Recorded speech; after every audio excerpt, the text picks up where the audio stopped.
बोल सियावर रामचंद्र की जय। कल से आगे की कथा का शुरू करते हैं।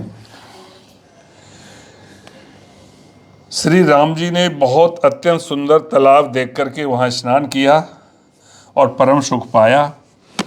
एक सुंदर उत्तम वृक्ष की छाया देखकर श्री रघुनाथ जी छोटे भाई लक्ष्मण जी सहित बैठ गए। ये सबरी जी ने बताया था कि आगे चल के एक पंपा सरोवर होगा, वहाँ जाएं, वहाँ बहुत सारे मुनि हैं, मिलेंगे। तो यहाँ सरोवर पे आकर के यहाँ बैठ गए हैं। फिर वहाँ पर सब देवता और मुनि आए और स्तुति करके अपने अपने धाम को चले गए। कृपालु श्री राम जी परम प्रसन्न बैठे हुए छोटे भाई लक्ष्मण जी से रसीली कथाएं कह रहे हैं। भगवान को विरह युक्त देखकर नारद जी के मन में विशेष रूप से सोच हुआ। उन्होंने विचार किया कि मेरे ही शाप को स्वीकार करके श्री राम जी नाना प्रकार के दुखों का भार सह रहे हैं, अर्थात दुख उठा रहे हैं। ऐसे भक्त वत्सल प्रभु को जाकर देखूं, फिर ऐसा अवसर नहीं बन पाएगा। ऐसा विचार करके नारद जी हाथ में वीणा लेते हुए वहाँ आ गए जहाँ प्रभु सुखपूर्वक बैठे हुए थे। नारद जी मन में सोच विचार कर रहे हैं कि मेरे अगर साप नहीं देता तो आज ये दुख भगवान नहीं पाते। तो वहाँ आए तो वे कोमल वाणी से प्रेम के साथ बहुत प्रकार के बखान सखान करके मानस का गान करके चलते हुए आ रहे हैं। दंडवत करते देखकर श्री रामचंद्र जी ने नारद जी को उठा लिया और बहुत देर तक हृदय से लगाए रखा। फिर कुशल पूछकर बैठा लिया और लक्ष्मण जी ने आदर के साथ उनके पैर धोए। बहुत प्रकार से विनती करके प्रभु को मन में प्रसन्न जान करके तब नारद जी कमल के समान हाथों को जोड़कर ये वचन बोले। क्या कह रहे हैं नारद जी? बोले कि हे स्वभाव से उदार श्री रघुनाथ जी, सुनिए, आप सुंदर अगम और सुगम वरदान के देने वाले हैं। इसलिए हे स्वामी, मैं आपसे एक वर मांगता हूँ, एक वरदान मांगता हूँ, आप मुझे वो वरदान दीजिए। यद्यपि आप अंतर्यामी होने के नाते सब जानते ही हैं। तो श्री राम जी ने कहा कि हे मुनि, तुम मेरा स्वभाव जानते ही हो। क्या मैं अपने भक्तों से कभी कुछ छिपाव करता हूँ? मुझे ऐसी कौन सी वस्तु प्रिय लगती है जिसे हे मुनिश्रेष्ठ तुम नहीं मांग सकते। मुझे भक्त के लिए कुछ भी अदेय नहीं है। इसलिए कहते हैं ना सभी संत लोग, भक्त के लिए तो भगवान खुद बिक जाते हैं। ऐसा विश्वास भूल कर भी मत छोड़ो। तब नारद जी हर्षित होकर बोले, मैं ऐसा वर मांगता हूँ, यह धृष्टता करता हूँ, और वो वर है कि प्रभु, यद्यपि भगवान के अनेकों नाम हैं और वेद कहते हैं और वे सब एक से एक बढ़कर हैं, सभी नाम भगवान के, तो भी हे नाथ, राम नाम सब नामों से बढ़कर हो जाए और पाप रूपी पक्षियों के समूह के लिए यह अधिक के समान हो जाए। आपकी भक्ति पूर्णिमा की रात्रि है, उसमें राम यह नाम पूर्ण चंद्रमा होकर अन्य सब नाम तारे होकर के भक्तों के हृदय रूपी निर्मल आकाश में निवास करें। कृपा सागर श्री रघुनाथ जी ने मुनि से एवं वस्तु ऐसा ही कहा। तब नारद जी ने मन में अत्यंत हर्षित होकर प्रभु के चरणों में मस्तक नवाया और श्री रघुनाथ जी को अत्यंत प्रसन्न जानकर नारद जी फिर कोमल वाणी बोले कि हे राम जी, हे रघुनाथ जी, सुनिए, जब आपने अपनी माया को प्रेरित करके मुझे मोहित किया था तब मैं ब्याह करना चाहता था। हे प्रभु, आपने मुझे किस कारण विवाह नहीं करने दिया? तो प्रभु बोले कि हे मुनि सुनो, मैं तुम्हें प्रसन्नता के साथ कहता हूँ कि जो समस्त आशा भरोसा छोड़कर केवल मेरा ही भजन करते हैं, मैं सदा उनकी ऐसी ही रखवाली करता हूँ जैसे मैया अपने बेटे की रखवाली करती है। कि जब छोटा बच्चा दौड़ करके आग या सांप को पकड़ने जाता है, क्योंकि उससे तो अबोध होता है, पता नहीं होता कि ये सांप खतरनाक है उसके लिए या आग है, जल जाएगा, या कोई चाकू या कोई ऐसा तेज औजार पड़ा रहता है, तो उसको जब पकड़ने के लिए जाता है तो माता उसे अपने हाथों अलग करके बचा लेती है उसको। और जैसे वो बच्चा जब सयाना हो जाता है, बड़ा हो जाता है, उस पुत्र पर माता प्रेम तो करती है परंतु पिछली बात नहीं करती, अर्थात मातृपरायण शिशु की तरह फिर उसको बचाने की चिंता नहीं करती, क्योंकि वह माता पर निर्भर न कर वह अपनी रक्षा अपने आप करने लगता है। तो ज्ञानी मेरे प्रौढ़ सयाने पुत्र के समान है, और तुम्हारे जैसा अपने बल का मान न करने वाला सेवक मेरे केवल शिशु पुत्र के समान है। मेरे सेवक को केवल मेरा ही बल रहता है। भगवान रामचंद्र जी बड़े गूढ़ बात कह रहे हैं। और उसे मतलब ज्ञानी को दो तरह के वो हैं उनके, एक भक्त है प्रेममयी भक्त और एक ज्ञानी। तो और जो ज्ञानी है अपना बल होता है, पर काम क्रोध रूपी शत्रु तो दोनों के लिए हैं। भक्त के शत्रुओं को मारने की जिम्मेवारी मुझ पर रहती है, क्योंकि वह मेरे परायण होकर मेरा ही बल मानता है, परंतु अपने बल को मानने वाले ज्ञानी के शत्रुओं का नाश करने की जिम्मेदारी मुझ पर नहीं है। ऐसा विचार कर पंडित जन बुद्धिमान लोग मुझको ही भजते हैं। वे ज्ञान प्राप्त होने पर भी भक्ति को नहीं छोड़ते।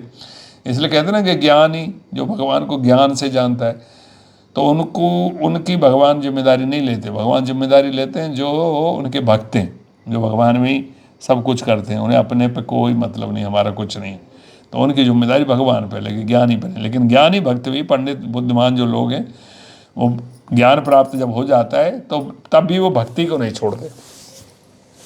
काम क्रोध लोभ और मद और मोह ये अज्ञान की बहुत बड़ी सेना है।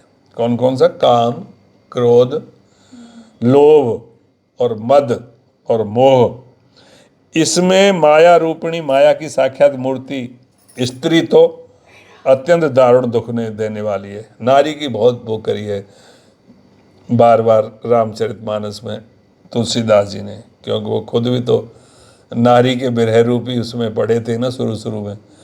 नारी ने ही तो उनको ज्ञान दिया था, तभी तो इतने बड़े बने। तो फिर भी वो नारी को बार बार यही कह रहे कि नारी वास्तव में अत्यंत दुख देने वाली है। ये मुनि सुनो, पुराण वेद और संत कहते हैं कि मोह रूपी वन को विकसित करने के लिए स्त्री वसंत ऋतु के समान है।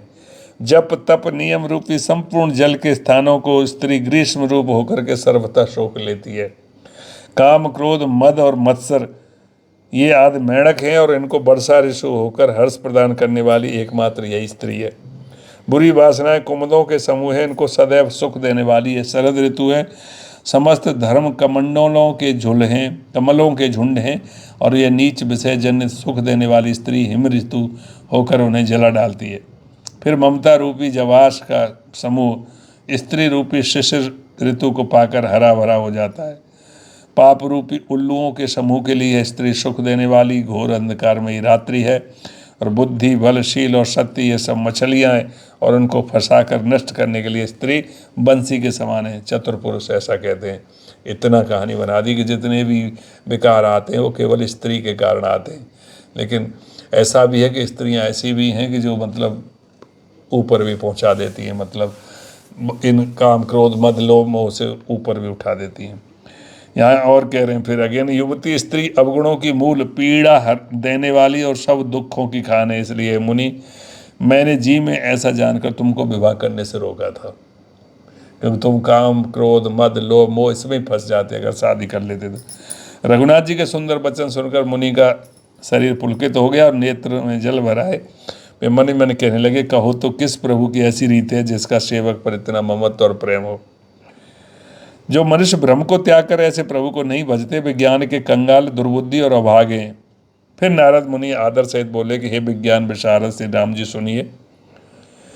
हे रघुवीर, हे भव भय जन्म मरण के भय का नाश करने वाले और मेरे नाथ, अब कृपा कर संतों के लक्षण किए। अब लोग पूछा करते थे गुरु जी के क्या लक्षण होते हैं, कि गुरु कैसे करें, तो इसमें अब यहाँ रामचरितमानस में सभी संतों के लक्षण बताएं। राम जी ने कहा कि हे मुनि सुनो, मैं संतों के गुणों को कहता हूँ जिनके कारण मैं उनके बस में रहता हूँ, कि संत कैसे होते हैं। जब भी कोई गुरु बनाने जाते तो ये चीज़ अवश्य उन्होंने देख लेनी चाहिए। वे संत कैसे हैं? वे काम क्रोध लोभ मोह मद और मत्सर इन 6 विकारों को जीते हुए रहते हैं। न उनके काम है, न क्रोध है, न लोभ है, न मद है, न मत्सर है। इन 6 विकारों को जीते हुए पाप रहित कामना रहित, उनकी कोई इच्छा नहीं, निश्चल स्थिर बुद्धि, अकिंचन सर्वत्यागी, सब छोड़ रखा, बाहर भीतर से पवित्र, सुख के धाम, असीम ज्ञानवान, इच्छा रहित, मिताहारी कम खाने वाले, सत्यनिष्ठ, कवि, विद्वान, योगी, सावधान, दूसरों को मान देने वाले, अभिमान रहित, धैर्यवान, धर्म के ज्ञान और आचरण में अत्यंत निपुण, गुणों के घर, संसार के दुखों से रहित और संदेहों से सर्वथा छूटे हुए होते हैं। मेरे चरण कमलों को छोड़कर उनको न देह ही प्यारी होती है न घर ही। कानों से अपने गुण सुनने में सकुचाते हैं, दूसरों के गुण सुनने से विशेष हर्षित होते हैं संत लोग। सम और शीतल हैं, न्याय का कभी त्याग नहीं करते, सरल स्वभाव होते हैं और सभी से प्रेम रखते हैं। वे जप तप व्रत दम संयम और नियम में रत रहते हैं और गुरु गोविंद और ब्राह्मणों के चरणों में प्रेम करते हैं। उनमें श्रद्धा, क्षमा, मैत्री, दया, मुदिता मतलब प्रसन्नता और मेरे चरणों में निष्कपट प्रेम होता है। और वैराग्य, विवेक, विनय, विज्ञान और वेद पुराण का यथार्थ ज्ञान रहता है। वे दम्भ, अभिमान और मद कभी नहीं करते और भूल कर भी कुमार्ग पर पैर नहीं रखते। सदा मेरी लीलाओं को गाते सुनते हैं और बिना ही कारण दूसरों के हित में लगे रहने वाले होते हैं। हे मुनि सुनो, संतों के जितने गुण हैं उनको सरस्वती और वेद भी नहीं कह सकते, शेष और शारदा भी नहीं कह सकते। यह सुनते ही नारद जी ने श्री राम जी के चरण कमल पकड़ लिए। दीनबंधु कृपालु प्रभु ने इस प्रकार अपने श्री मुख से अपने भक्तों के गुण कहे और भगवान के चरणों में बार बार सिर नवा करके नारद जी तो ब्रह्मलोक को चले गए। तुलसीदास जी कहते हैं कि वे पुरुष धन्य हैं जो सब आशा छोड़कर केवल श्री हरि के रंग में रंग गए हैं।